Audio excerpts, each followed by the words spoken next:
प्रिय दर्शकों, आज हम बात करेंगे मिथुन राशि की। यदि आपकी मिथुन राशि है तो इस वीडियो को पूरा देखिएगा। राहु राशि परिवर्तन करने जा रहे हैं। 30 अक्टूबर को राशि परिवर्तन करेंगे।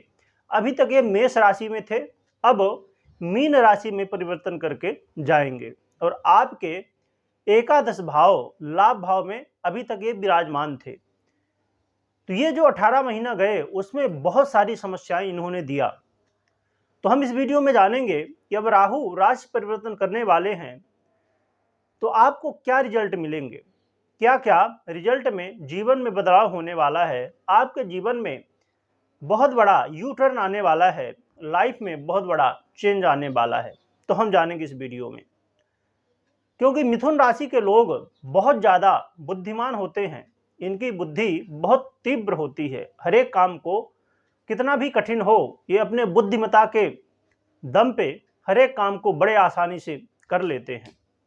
परंतु राहु महाराज आपके एकादश भाव में विराजमान होके आपके हर एक निर्णय को गलत साबित किया। इन्होंने जो पिछले 18 महीने गए, इन्होंने आपके हर एक निर्णय को कहीं ना कहीं ऐसा एहसास आपको हुआ कि आपने निर्णय तो सही लिया था, परंतु वो लास्ट में आपको देखने को आएगा कि कुछ न कुछ समस्याएं हो गई, कुछ न कुछ बाधाएं हो गई और आप जैसा बुद्धिमान व्यक्ति भी कहीं न कहीं चक्कर खा गया, कहीं न कहीं भ्रम में आ गया।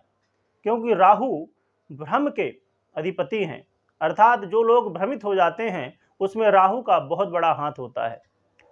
और आपके धन से संबंधित समस्याएं जीवन में आज तक शायद है आपने इससे पहले देखी हो। तो राहु आपके आय में बाधा किए। ऐसा लग रहा था कि बस अब पैसा आने वाला है, परंतु आते आते अटक जा रहा था। जो आप इनकम कर रहे थे बड़ी कठिनता के साथ, बड़ी मेहनत के साथ, वो पैसा कहीं ना कहीं फंस जाता था। यदि आपने किसी को पैसा दिया है तो ऐसा व्यवहार वो करता था कि जैसे उसने आपको पैसा दिया है। एक तो लोग रिटर्न नहीं देते थे पैसा लेके, ऊपर से लड़ाई झगड़ा भी कर रहे थे। ऐसी स्थितियां राहु बना रहे थे और आपकी मनोकामनाएं, आपने जो भी काम सोचा करने का, वो काम हर एक काम में बाधाएं समस्याएं आईं और हर एक काम विफल हुआ। आपकी मन की इच्छाएं, जैसे आप तरस गए हो इस 18 महीने में कि एक भी मेरी इच्छा, एक मेरी चाहत पूरी हो सके। और यहाँ पर बैठ के आपके तृतीय भाव में दृष्टि डाल के आपके घर परिवार में वाद विवाद करवाया राहु ने। खासकर भाई बंधुओं के साथ विशेषकर वाद विवाद हुआ, लड़ाई झगड़ा हुआ। बेवजह की बातों को लेके, जिनका कोई मतलब नहीं, ऐसी बातों को लेके वाद विवाद हुआ। और यदि आप कोई परीक्षा प्रतियोगिता की तैयारी कर रहे थे, वहाँ भी आपको असफलताएं देखने को मिली। कंपटीशन यदि आप किसी भी क्षेत्र में कर रहे थे, वहाँ भी आपको असफलताएं देखने को मिली। पहले तो लग रहा था कि बस मैं सफल हो जाऊंगा, परंतु लास्ट में कुछ न कुछ ऐसी बाधाएं आ जाती थी। साथ में उन लोगों के लिए जो स्टूडेंट हैं, उनके लिए बहुत ज़्यादा समस्याएं हुई।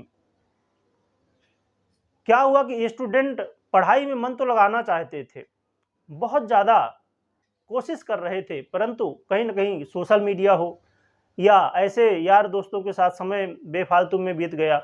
कुछ न कुछ ऐसी बाधाएं आ रही थी कि समय तो चला गया और मालूम नहीं पड़ा कि समय कब निकल गया और काम भी नहीं हो पाया, पढ़ाई भी नहीं हो पाई।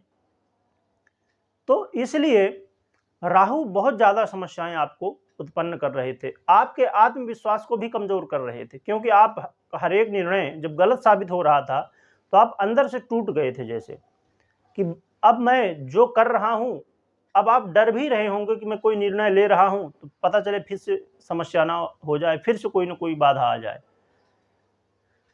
कमेंट करके ज़रूर बताइएगा कि ये सब घटनाएं हो रही थी आपके जीवन में या नहीं हो रही थी, ये बातें कितनी सच हैं और ऐसा हुआ कि नहीं, जिससे लोगों को भी जानकारी हो सके कि हाँ, राहु कितनी समस्याएं उत्पन्न कर रहे थे। कमेंट करके ज़रूर बताइएगा।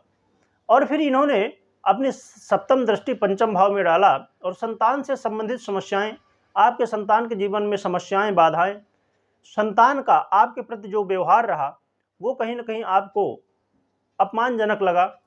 संतान कुछ न कुछ ऐसे कर्म कर रहा था या कर रही थी कि उससे आपका अपमान हुआ, आपका समाज में मान सम्मान कम हुआ और आपको भी ऐसा लगा कि हाँ, कभी कभी तो ऐसा मन में आता होगा कि संतति होना भी बहुत ठीक नहीं है। ऐसी कुछ स्थितियां बनी कुछ लोगों के साथ। और साथ में जो बैंक बैलेंस था वो भी कहीं ना कहीं, जो आप कमा रहे थे वो तो खर्च हो रहा था कहीं ना कहीं, परंतु जो बैंक बैलेंस था वो भी खत्म होता हुआ दिखाई दिया। और जो लोग इन्वेस्ट कर रहे थे, चाहे शेयर मार्केट में हो, चाहे कहीं भी इन्वेस्टमेंट कर रहे हो, वहाँ भी आपको नुकसान उठाना पड़ा, क्योंकि पंचम भाव इन्वेस्टमेंट का होता है। और लव पार्टनर के लिए भी बहुत सारी समस्याएं आई। लव पार्टनर में आपस में कोई न कोई बात को लेके वाद विवाद हुए, लोगों का ब्रेकअप तक हो गया, बहुत लोगों का। ऐसी स्थितियां राहु महाराज ने खड़ी की।